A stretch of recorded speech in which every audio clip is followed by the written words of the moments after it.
Hi, everyone. Thanks for being with us today at the Behind the Biology webinar. Today, we're going to be talking about substance use issues. And I'm very excited to be here to talk with you about this today and have this great panel. I'm Sarah Bass. I am in the Department of Social Behavioral Sciences and the Director of the Risk Communication Laboratory in the College of Public Health.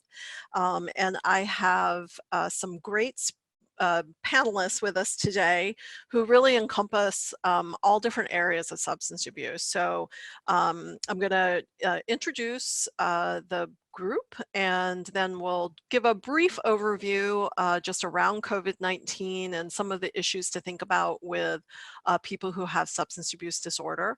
And then we're going to really open it up to the panelists to talk about their experiences and how this pandemic has affected the work that they do.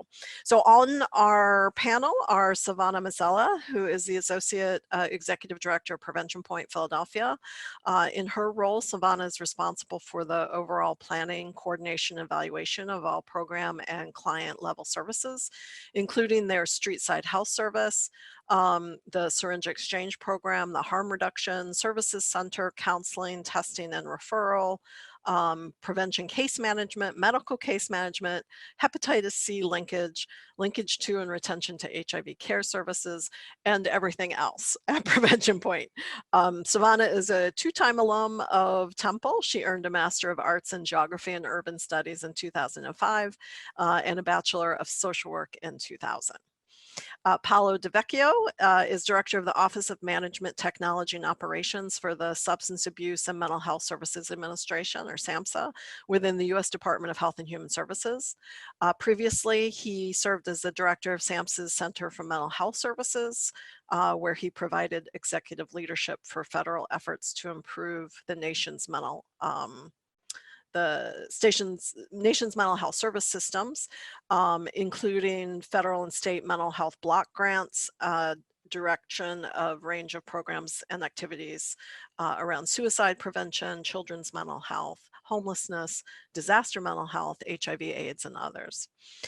Paolo is also a proud Temple alum and earned a BSW in 1985 and an MSW in 1986. Chris Barnett is Chief Executive Officer of ICBD Holdings and founding partner of Gatehouse Treatment, a sizable behavioral healthcare treatment center in New Hampshire. He holds a JD from Nova Southeastern University Law and a BA in Political Science from Temple, and is also a member of the College of Public Health's Board of Visitors. He supports multiple charities such as Boys and Girls Club of Broward County and in the Partnership for a Drug-Free Community of South Florida.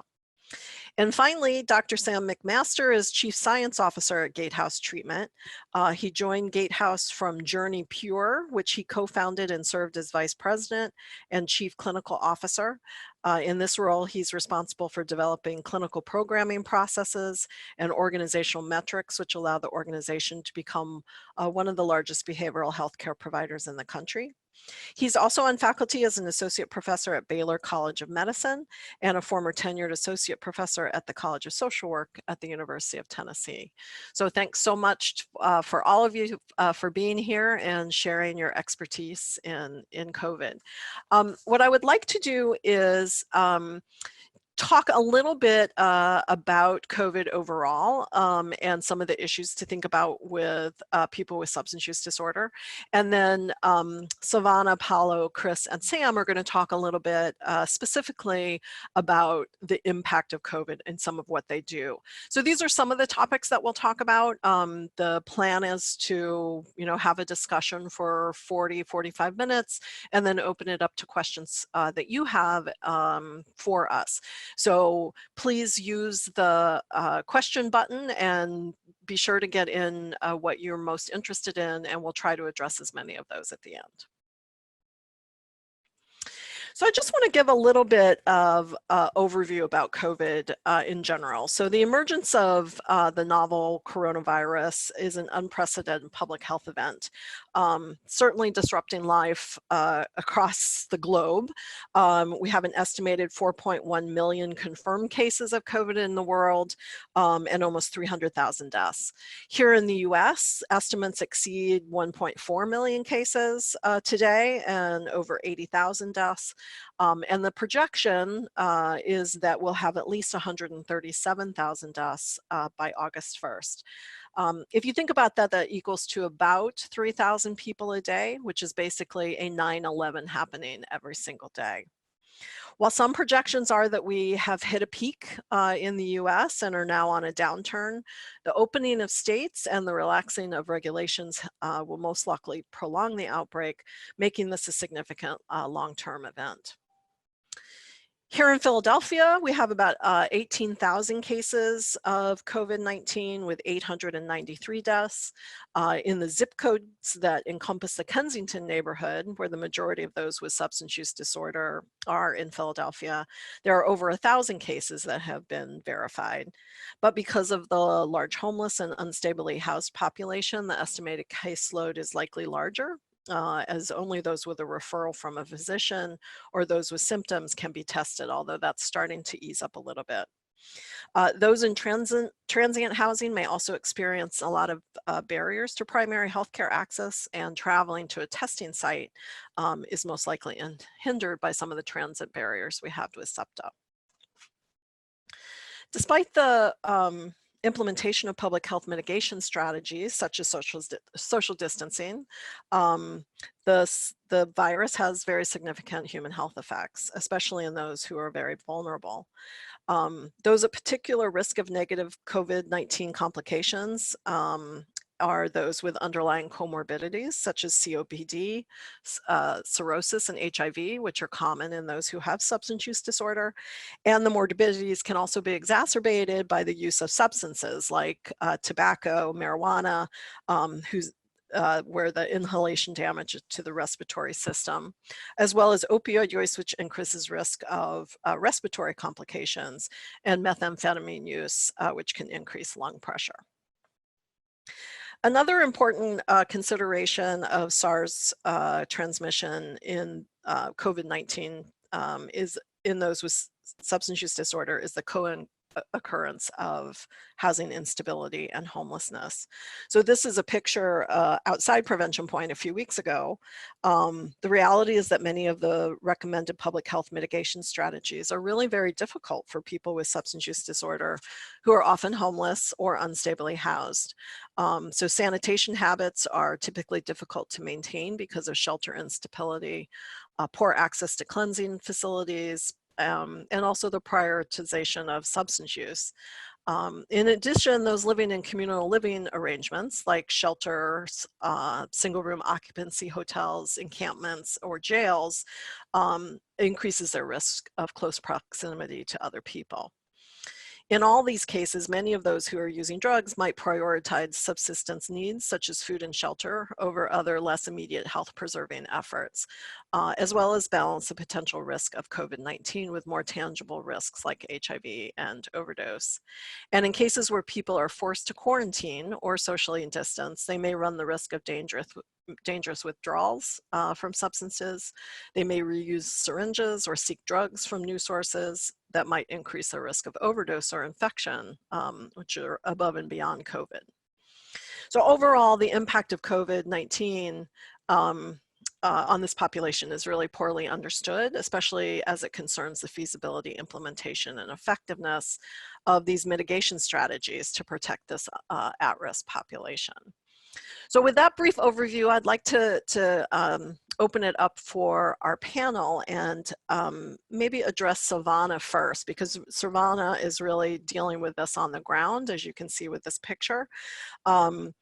She can maybe talk a little bit, Silvana, about how you manage the outbreak on these front lines and kind of work that you're doing at Prevention Point. So I think, Savannah, maybe the first thing to just think about is maybe talk about is, what Prevention Point is usually offering, and then how those things have been altered as you've had to deal with the outbreak. Yes. So, can you hear me? Yep. Okay. So typically, on an average year, the last fiscal year, for example, we saw about little over 12,000 people, unique participants in our syringe exchange program. We saw about 8,000 people in the overdose prevention program and gave out 14,000 doses of Narcan. We did about 1,600 HIV and hepatitis C tests. We had about 50 people in treatment for hepatitis C, 90 in care for HIV, and then we gave out several 100,000 meals. We house 80 people in 2 homeless respites that we run. That's just a fraction of the services, but those are our bigger core services. And we distributed about 4 million syringes last year. So that's to put in perspective what we normally do.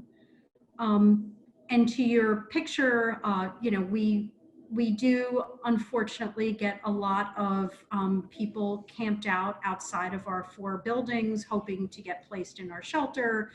We also get a lot of unwanted, injection litter and trash, not just,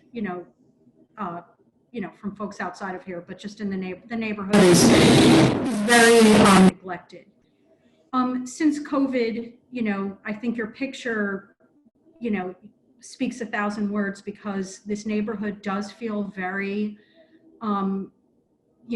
traumatized by a number of issues: the open air drug market, violence, public drug use, poverty, trash and litter, and that has only gotten more exacerbated.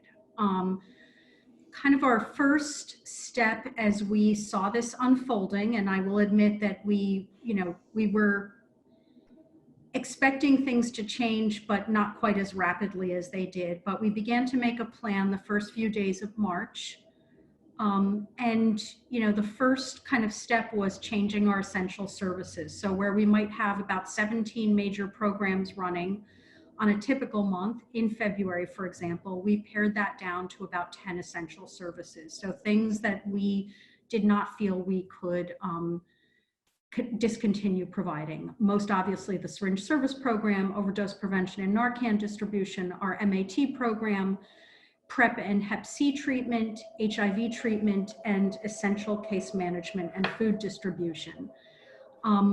A lot of the other programs we switched instantly to either telephonic only, with about 2 weeks of street outreach at fixed locations outside a building that we closed. We closed one of our programs, the PAD program, temporarily, and outside the locations where we did mobile drug treatment or mobile wound care, as an example. And once we did, the outreach we needed to let people know, we kind of scaled back those services to only telephonic or computer-based. Some we canceled altogether temporarily. And then the next step was really altering how we provide the service. So a critical one, for example, the syringe service program and Narcan distribution, we kept running 6 days a week with, a ton of warnings for a few weeks, handouts, not only doing COVID-related public health education, but obviously a lot of overdose prevention education, harm reduction education, and a lot of messaging around we're going to scale back services to 3 days a week and 4 days a week, depending on the program, in 2 to 4 weeks, which we then did. In the MAT program, we very early on did, again, street outreach with a table and walking on foot to find individuals and encampments that we had been doing drug treatment with or wound care. And we let people know that we would only be providing services at that point in the building if people did not have access to phones or computers. And we looked very closely for the first few weeks to see how many people we lost, both in that first wave of process and then once we started prescribing. We also switched the visits to telephonic and telemed, as I said, through staff phone, unless people had external phone access. And we switched everyone to a 30-day prescription other than brand new starts that had other challenges or special testing or lab work needed. We removed the urinary drug screen requirement in keeping with all of the SAMHSA and DEA changes. And we started very closely monitoring access, a lot more telephonic case management and recovery support, which people have actually liked. And interestingly, we did a prescription fill run with PDMP and our 2 key partner pharmacies in the 6 weeks that we looked at from the start of March. We lost 11 people, which is very surprising.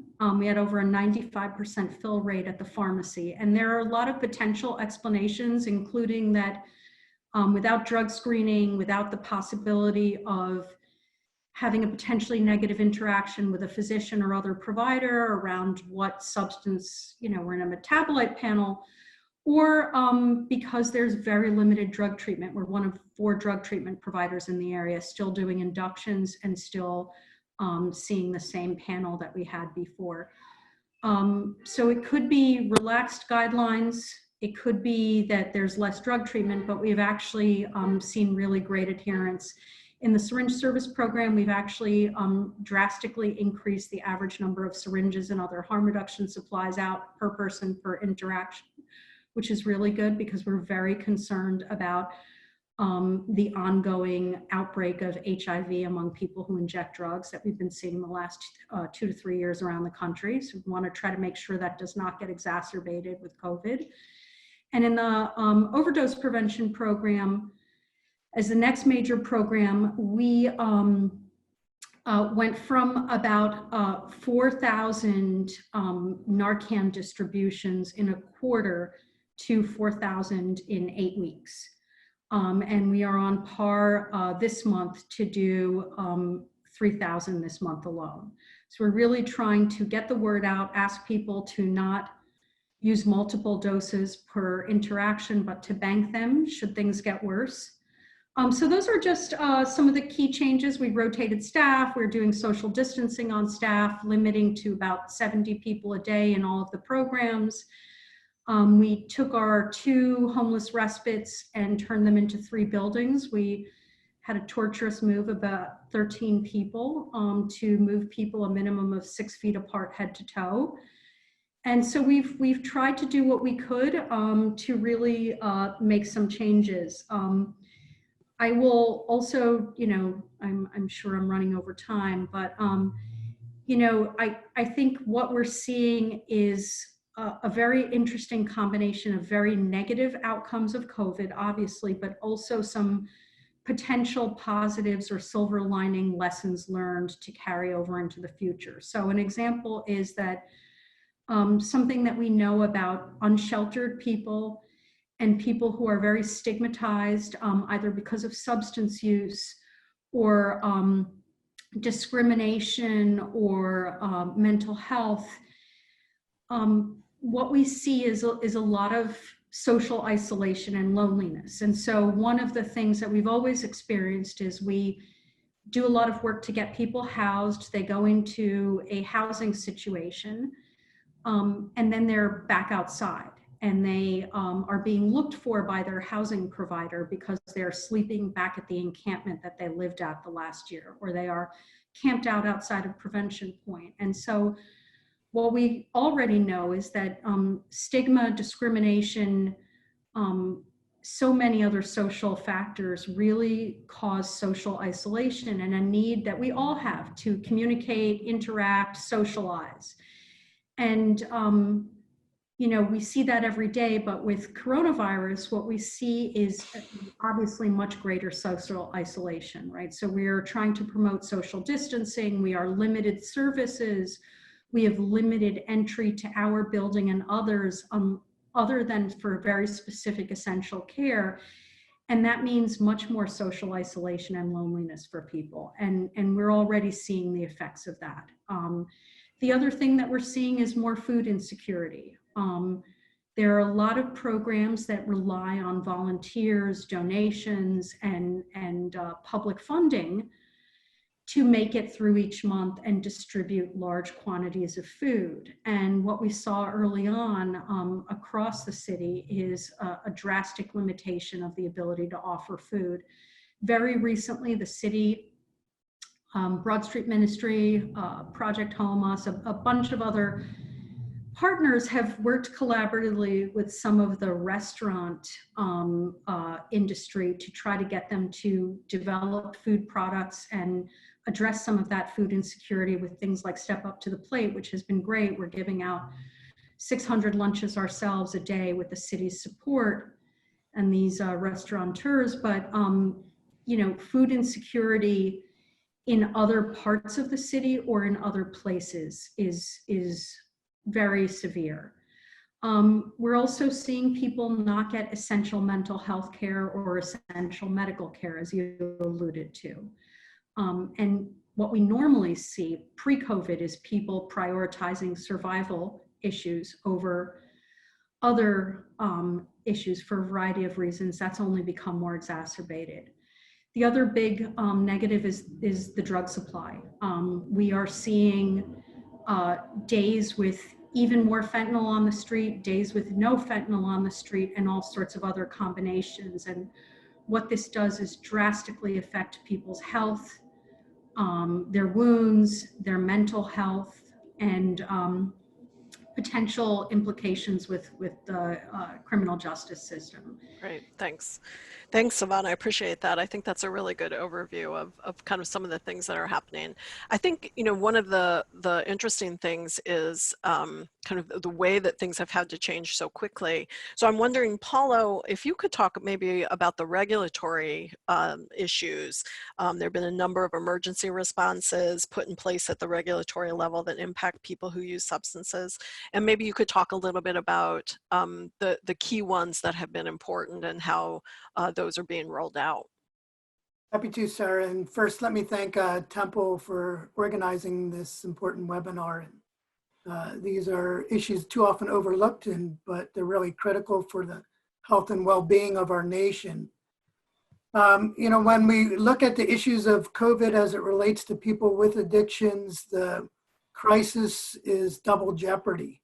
We already know Silvana did a great job of describing the issues that people face on a daily basis, the chronic health conditions that people with addictions already experience, already dying far earlier than general populations. We know from data that these individuals are far less likely, for instance, to get influenza vaccinations, just one measure alone. And so the likelihood of them facing complications with COVID and early mortality are great. We know what this is doing in terms of the addiction treatment system across the nation is also drastic. So yes, we have at the federal level done several things in terms of trying to address this double jeopardy crisis that we're facing. The first is when it comes to medication-assisted treatment, particularly for those with opioid disorders. So we have set forward new interim policies where people can take home opioid medications, use medications for a 28-day period. And also that people can get evaluated over the phone rather than having to come into a treatment facility for an evaluation. We know in terms of behavioral health care, this is revolutionizing. You know, Sylvia indicated that rather than face-to-face interactions, people are going to have to go to telehealth, telemental health, telehealth services. So she noted our work with the DEA and Department of Justice, as well as the Centers for Medicaid and Medicare Services, are looking at ways of expanding telehealth opportunities for behavioral health care. Traditionally, those behavioral health care providers have not been at the forefront of telehealth, and this is really revolutionizing. You know, the idea of providing care over the phone or through an online forum like Zoom like this is really what is obviously necessary. At the same time, we know that recovery happens in relationships with others. People do not recover alone. And so this is just adding to the complications when we have social isolation, when we have added trauma as a result of all these issues. The potential not only for the existing populations, but for more people at risk now and in the future is huge. So study that just came out last week indicated that we're likely to see a massive wave of people with addictions, people with mental illness in the wake of this COVID virus epidemic. One particular study noted that we'll likely see over 75,000 new deaths alone, deaths of despair due to issues of overdose and suicide. You know, each year over 46,000 people take their lives due to suicide alone. Another 60,000 people do overdoses.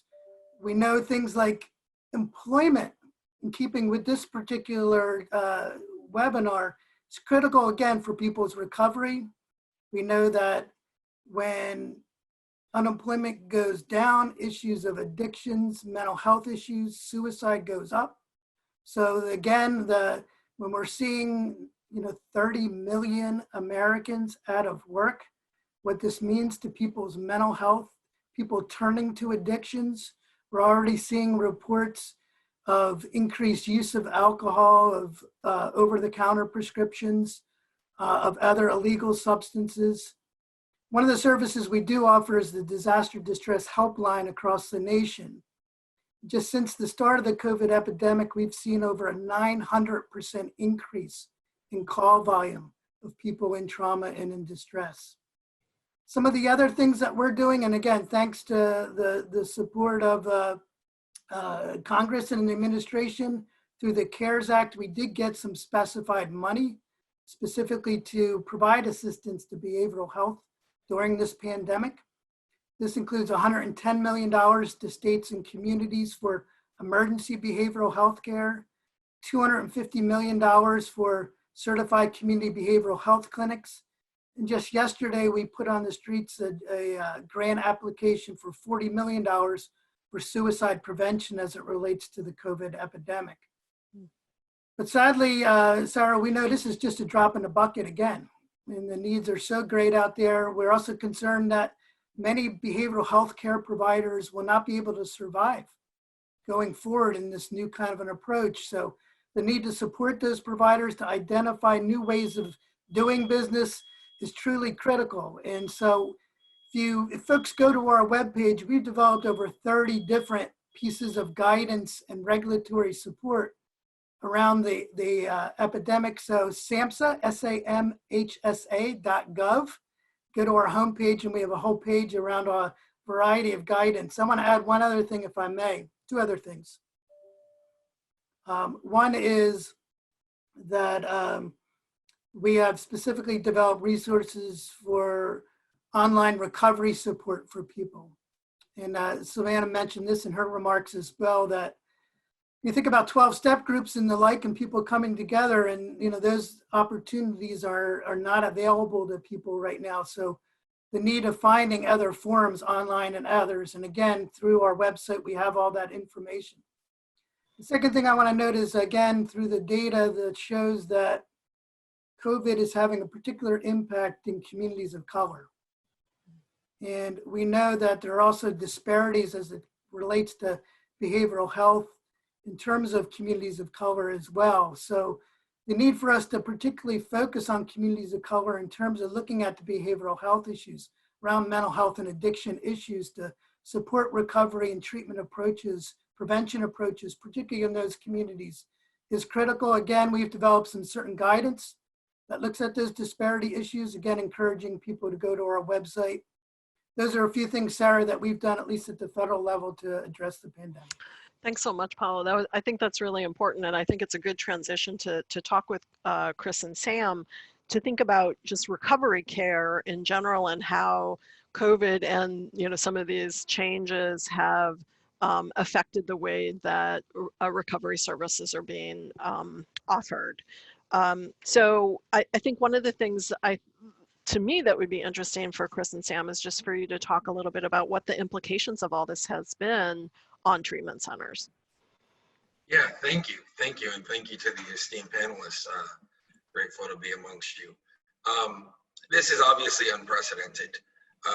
To give you some of our numbers, so our month-to-date year-over-year admissions are up 140%. Wow. Yeah, 140% month-to-date year-over-year. At the same time, we're doing all that while implementing processes that are compliant with CDC and DPH guidelines, which are rapidly evolving and ever-changing, as we all know. We've been very fortunate. We've been very fortunate with our team. We saw this coming a lot earlier than most of the providers in our space. And so, long before others started planning for this, we started planning for this. And what had ended up happening is we had the 49th diagnosed case of COVID in New Hampshire was one of our team members. So it's a good thing we prepared early. And so we ended up, in the space of 24 hours, I ended up speaking to multiple city DPHs, the state director of the Department of Public Health, and just laying out, here's what we've got, in an idea of transparency. Of this is our plan. This is what we put in place. This is what we triggered. And they were astounded by what we did. They actually ended up using our model for the rest of the state of New Hampshire. They provided it to other providers. Oops. I mean, we Sam, separated. We transitioned course. Yeah, he's back. Chris, you froze for a second, so if you want to go back. Oh, sorry, I apologize. This internet connection isn't great. I tried to. Can you hear me now? Yep, we can. We're good. So, what I was saying is we acted quickly. So once we had a positive employee, within 72 hours we transitioned 26 locations to telehealth. Which is, with an IT team at the time of 2. Our IT department had 2. It was amazing. I mean, my staff worked 24/7 to get this done. And I think the reason why they did is because what Sam and I made very clear to them is that we treat a disease that has a much higher mortality rate than COVID, and they prevent deaths. And so we are very fortunate that we have a staff that gets that. And I'll let Sam talk a little bit more about what we're doing, granularly with the telehealth and how patients are responding to it. But I can tell you that our admissions are way up, AMAs are way down, missed services are way down. The clients are engaging in services, and knock on wood, we've been very fortunate to have that. We've had 4 or 5 team members that have tested positive. Because of our protocols, we have had less than 2 clients test positive. So I'll let. So Chris, I mean, and Sam too, I think one of the interesting things is to have such a higher admission rate. So why do you think that's occurring? Yeah, that's a good question, because it's not universal across addiction treatment centers across the country. And we're a national program. We have a in-network program that's regionally based in New England. And then we have a national program that's out of network. I think part of it is that people are sheltering at home. Mm-hmm. And because they're sheltering at home, they're spending a significantly larger amount of time, just like we are today, on the internet. And as issues come up, I think they're searching on the internet for solutions to those issues. And as people shelter at home, other family members become aware of issues that they may not have been aware of otherwise. So Chris comes home from college and we think he's doing great, but we know his grades are questionable. And suddenly we realize, oh, he has a heroin problem. We had zero idea that this was occurring. We typically, the majority of our clients are young adults, and that's who we're seeing. And we have a long-term program. So it provides a different type of solution. We are atypical. Most of the programs in and around the country are really struggling with admissions, not because the need isn't there. We know the need's there. The need is enormous. The issue is really access to care, and access to care in a way that makes sense. Travel becomes an issue as well. Particularly for nationally based programs, but even if someone is going to admit to a program that's even an hour away, just to get out of the house is an enormous issue. Yeah, as Chris was saying, we started our shelter at home about 2 weeks ahead of everybody else in New Hampshire, because we had a case manager who tested positive, and because of that, we were able, or really required, to begin our quarantine process, and we implemented Zoom in a 24-hour period, which was interesting through that process, to say the least. Yeah, go ahead. I was just going to say, how did your staff adapt to that quickly? Yeah, well, Chris was on the ground. I was actually one of the positives, so I was home being sick. But Chris jumped in and helped that process occur. The staff did well with it, particularly a lot of our clinical staff, our therapists, were able to shelter at home. The frontline staff, however, and I think this occurs across all sorts of industries, the frontline staff, the recovery techs, the people that make the least amount and work the hardest, were really couldn't shelter at home because their interactions are person to person by nature. And because we didn't know what we were dealing with early on, they had to overcome a lot of fear.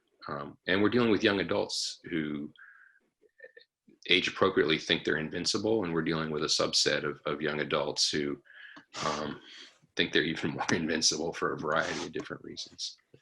The staff did well, but they had to become really creative.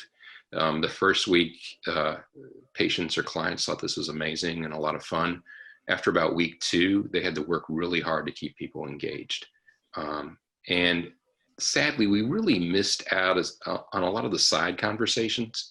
So if you can imagine, if this forum was occurring in a building in Temple, we would have connected in a person-to-person way prior, and probably afterwards, and would have a very different kind of relationship than we do when it's telehealth based. And I think that too was an issue. We began to move to some face-to-face, much smaller groups. We tried outside groups for a while, and we have a highly distracted group of patients who struggle with that a little bit. And then we had groups of 6 or 7 with some people choosing to Zoom in, and some of the other platforms that we've been utilizing. So that's been an ongoing process. We also, for not all of our patients, live in a housing program. So for people that weren't in recovery housing, we created an evening IOP program, almost from absolute scratch within a 24-hour period, and that was full within 48 hours. So our staff was very flexible, but it was also, I mean, everybody knew that this is a pandemic. And one of the issues that we have with our funding sources, being that we're private pay insurance based, is with all of these changes going on, a lot of our expenses increase. And at the same time, insurance companies aren't adjudicating claims with the efficiency that they were. So we've pretty much had cash flow stop. I mean, we've had 50%, week over week, 50% cuts in cash flow, while needing to expend much more resources to treat the onslaught of patients that are heading our way. And so that's been something that we've been trying to navigate as well as we can. Luckily, we had obviously reserves and relationships with bankers and some of the government programs, but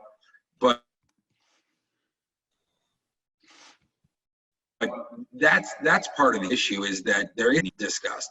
There's a real need, and getting the funding for it during the Corona days is a whole nother problem. Because I have to, so, you know, if we provide a service that we don't get paid for 90 or 120 days, I have to pay my therapist now. I have to hire more case managers now to treat more clients, that we want them to engage more. We're doing more, you know, at times we're doing more AMA blocking because patients are full of anxiety and fear. The same stuff, you know, what I tell them over and over again is the anxiety and fear you're feeling is not exclusive to this house or this building. That guy across the street's feeling it. The guy down the street is feeling it. They're all feeling it. And so to leave here, you have access to services that others don't have. But we treat a disease that tells you that you don't have a disease. So it's you know, it becomes getting them to engage in care during this heightened anxiety state requires more staffing. Right, Sam? Absolutely. And the other issue is what the other speakers mentioned before. And the details are slightly different because we have a slightly different clientele, but not that different.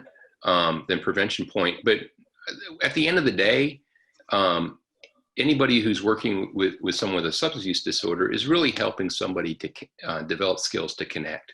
That we deal with a population of people who are very bad at connecting with other individuals and ultimately very struggle with connecting to themselves, and really work very hard to stay distracted and work very hard to not connect, despite a real desperate ability to do that. And we believe that people heal in community, that they really suffer in isolation and heal in community. And that community piece is difficult to develop on a telehealth platform. And it's really difficult to develop for young adults with co-occurring mental health disorders and attention deficit disorder and histories of trauma, et cetera.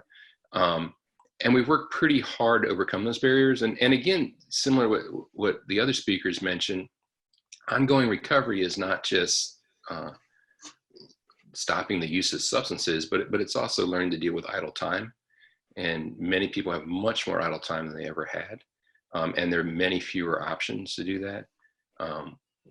Most of our participants participate in 12-step groups or other similar alternatives that are not 12-step based. And moving all those groups move to an online platform pretty quickly, but then those side conversations and that level of connection is just not available for everybody. And particularly for our folks who are new and don't know people in the groups and can be intimidated just walking in and sitting quietly. Walking somebody through logging in and Zoom and your name is there and do you want your name there, et cetera, is really difficult.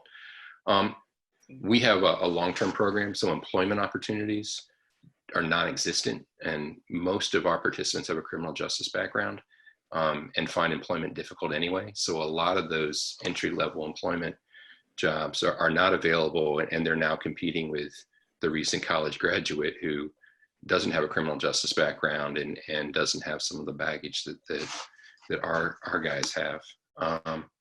And again, just as everybody else mentioned, the community service, while we can kind of provide our services, we're not interacting with food banks necessarily, but we're interacting with a lot of other community services that have either absolutely disappeared or are focused really on just maintaining the clients they have and maintaining that level of connection and engagement. And for people that are seeking to be new service recipients, those additional barriers really create problems.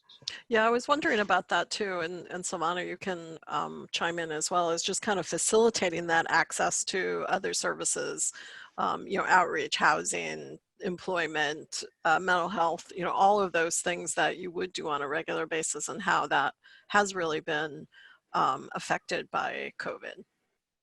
Yeah, it's been drastically affected. We have, I would say, since approximately March 4th, we have revised at least 4 times our handout on community-based resources, largely food pantries and showers and public restrooms, et cetera, drug treatment. But we've had to revise it as it's, initially services were drastically scaled back, and then a variety of services have come to the fore, but not enough to meet the need, obviously. Things like doing Medicaid applications, we have, to be fair, fewer staff doing those. There's a lot more, there are more regulatory barriers that have been removed to certain things. We've had a little bit more flexibility with prior authorizations, lost stolen buprenorphine, things like that. But getting other resources for people has been quite difficult. A lot of the facilities that we normally call to make a referral to are not open, or they're open in very limited ways, limited hours. And, unfortunately, some of the resources people need the most, obviously mental health is an essential service, but even that has been scaled back. And so things like HIV primary care, mental health, emergency care is much harder to arrange for people. We've had people with certain types of wounds that we've done a prescription, a triage, a videoed assessment because hospitals have told us this person should probably not come here right now. Under other circumstances, we would say yes. I think now, a lot of the hospitals have kind of readjusted and gotten very accustomed to what they're doing, especially with the COVID units and how to manage other patient flow. But it has really been challenging to get people resources. So I think if anyone has questions who are on the panel, please take this opportunity to do that. I think the last thing that I would throw out to our whole panel is just to think about, what the long-term impact from, quarantine, economic effects, all of those things will have moving forward on people who have substance use disorder. So that's for anybody to answer. Paolo?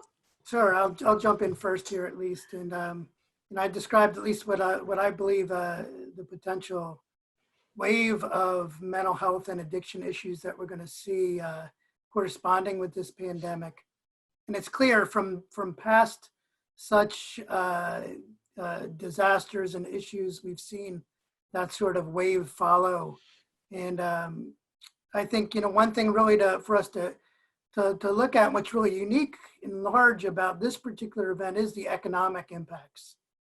And when we see that 30 million people out of work, what that's going to mean in terms of issues like housing for people not being able to meet their rent or mortgages, and the potential for more people experiencing homelessness.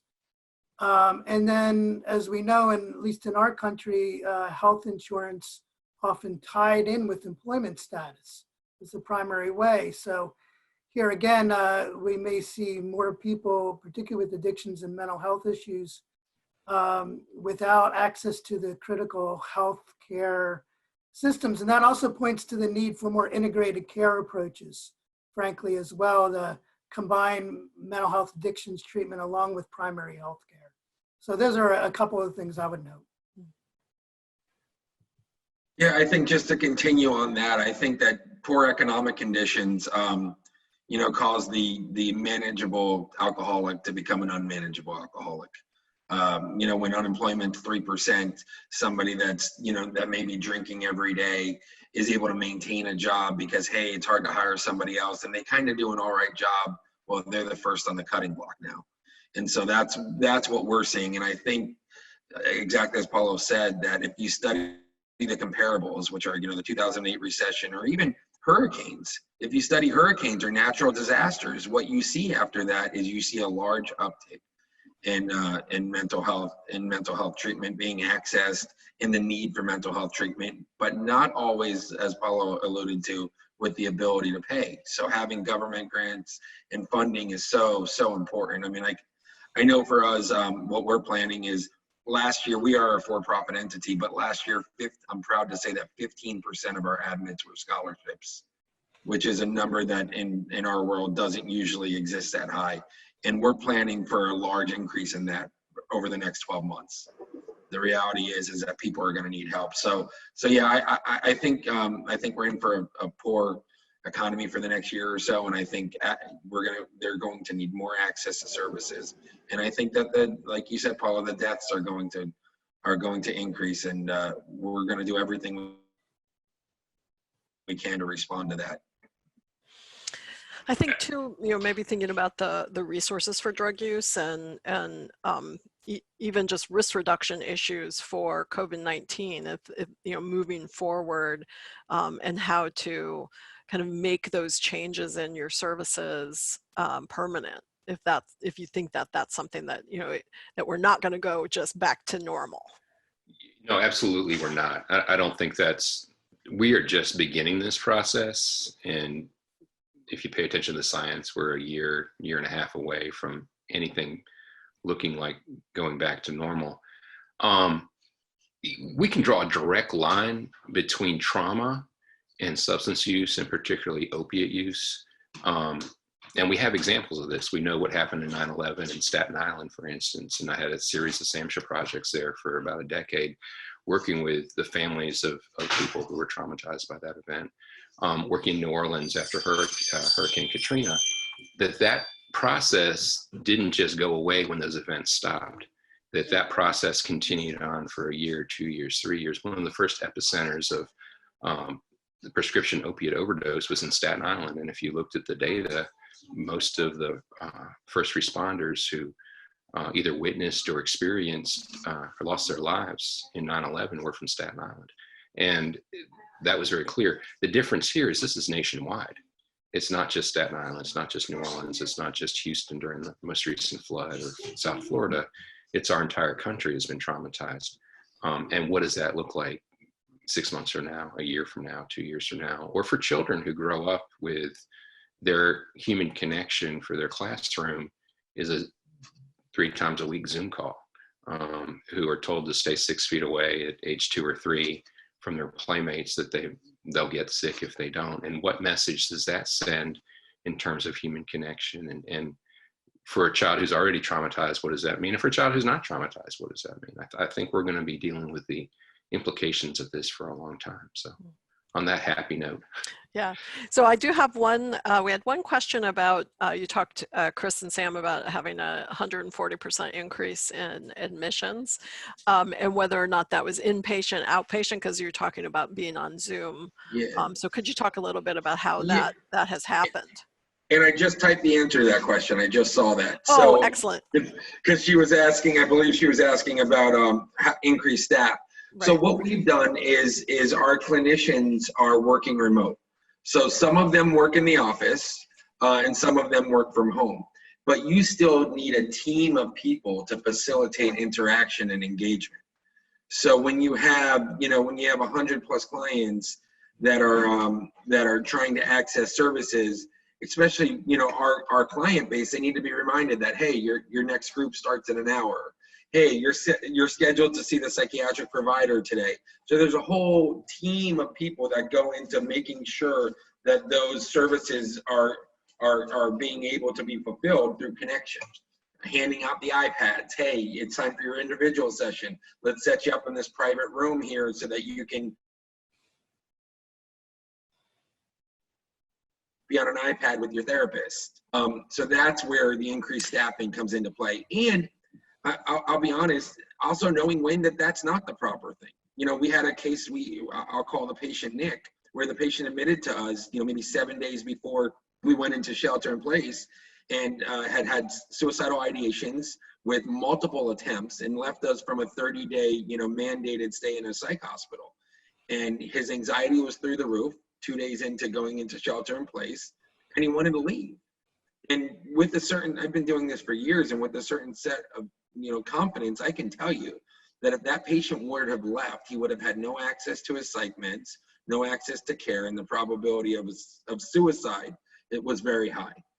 And so, we immediately triggered our protocols, and we get him with his primary therapist, and we get him the iPad, and we put it in front of him. And as soon as we do, we start crying. And he says, I can't do this. I sold this guy over an iPad.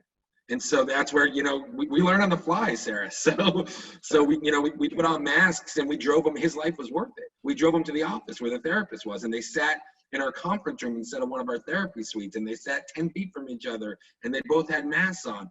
That client's still in treatment, 30, 60 days later, and doing great. Yeah, thanks. These are the things we have to learn. Right. Right.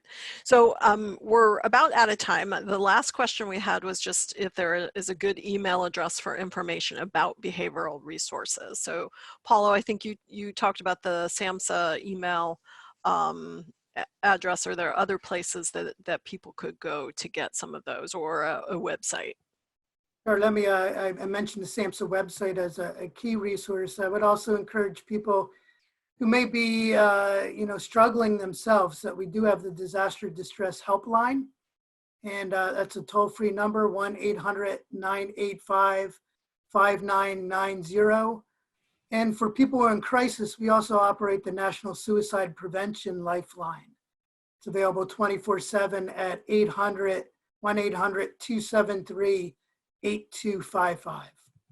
Great, thank you so much. And I would also put a plug into, if you're interested in helping Prevention Point, you can go to their website. They have Amazon wish lists and things like that of things that they're trying to provide for their clients as well through this whole process. I just want to finish up giving you two things. One is, let me bring it up here,